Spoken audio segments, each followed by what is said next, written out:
3 linggo nang naapektuhan ng tagtuyot ang ilang residente sa Dinagat Island dahil sa kawalan ng ulan. Ayon kay Governor Nilo Demaray Jr., ramdam na ang epekto ng Super El Nino, kabilang ang pagkatuyo ng ilang pinagkukunan ng tubig at kakulangan ng supply sa mga paaralan at ospital.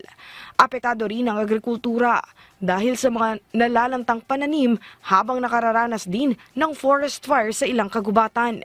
Maging ang mga mangingisda ay kaunti na rin umano ang nakukuhang isda. Kaya they are requesting for us to supply water. Ngayon nagla-line up yung ibang mga tao sa ibang areas kasi hindi na nga umaabot yung water sa kanila.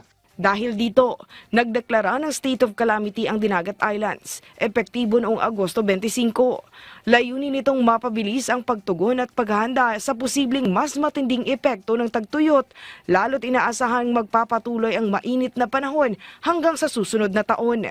Sa ilalim ng deklarasyon, maaari ring gamitin ng probinsya ang Quick Response Fund para sa mga kinakailangang hakbang at ayuda.